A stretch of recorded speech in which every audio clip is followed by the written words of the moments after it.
Walk prudently when you go to the house of God, and draw near to hear, rather than to give the sacrifice of fools, for they do not know that they do evil. Do not be rash with your mouth, and let not your heart utter anything hastily before God. For God is in heaven, and you on earth. Therefore, let your words be few. For a dream comes through much activity, and a fool's voice is known by his many words. When you make a vow to God, do not delay to pay it, for he has no pleasure in fools. Pay what you have vowed. Better not to vow than to vow and not pay. Do not let your mouth cause your flesh to sin, nor say before the messenger of God that it was an error. Why should God be angry at your excuse and destroy the work of your hands? For in the multitude of dreams and many words there is also vanity. But fear God.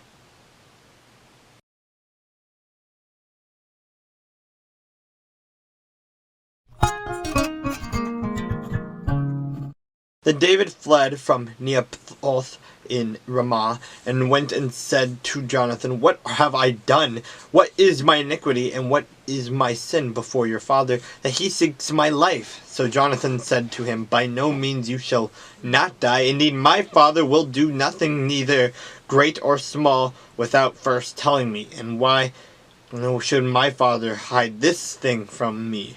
It is not so. Then David took an oath again, and said, Your father certainly knows that I have found favor in your eyes. And he has said, Do not let Jonathan know this, lest he be grieved. But truly, as the Lord lives, and as your soul lives, there is but a step between me and death. So Jonathan said to David, Whatever you yourself desire, I will do it for you. And David said to Jonathan, Indeed, tomorrow is the new moon, and I should not fail to sit with the king to eat. But let me go, that I may hide in the field until the third day at evening. If your father misses me at all, then say, David earnestly asked permission of me, that he might run over to Bethlehem his city, for there is a yearly sacrifice there for all the family. If he says thus, it is well, your servant will be safe. But if he is very angry, be sure that evil is determined by him. Therefore you shall deal kindly with your servant, for you have brought your servant into a covenant of the Lord with you. There, nevertheless, if there is iniquity in me, kill me and yourself, for why should you bring me to your father? But Jonathan said, Far be it from me, for if I knew certainly that evil was determined by my father to come upon you, then would I not tell you? Then David said to Jonathan, Who will tell me what if your father answers you roughly? And Jonathan said to David, Come, let us go into the field. So both of them went out into the field. Then Jonathan said to David, The Lord God of Israel is witness. When I have sounded out my father sometime tomorrow, or the third day, and indeed there is good toward David, and I do not send to you and tell you, may the Lord do so, and much more to Jonathan.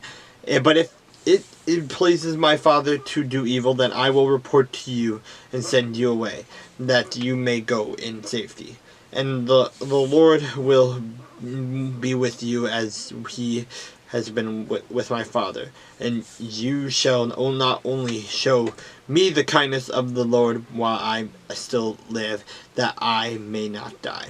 But if you shall not cut off your kindness from my house forever, no, not when the Lord has cut off every one of the enemies of David from the face of the earth. So Jonathan made a covenant with the house of David, saying, Let the Lord require it at the hand of David's enemy. Now Jonathan again caused David to vow, because he loved him, for he loved him as he loved his own soul. Then Jonathan said to David, Tomorrow is the new moon, and you will be missed, because your seat will be empty. And when you have stayed 3 days, go down quickly and come to the place where you hid on the day of the deed, and remain by the stone easel. Then I will shoot 3 arrows to the side, as though I shot at a target, and where there I will send a lad, saying, Go, find the arrows. If I expressly say to the lad, Look, the arrows are on this side of the you, get them and come. Then, as the Lord lives, there is safety for you, and no harm. But if I say thus to the young man, Look, the arrows are beyond you. Go your way, for the Lord has sent you away. And as for the matter which you and I have spoken of, indeed the Lord be between you and me forever.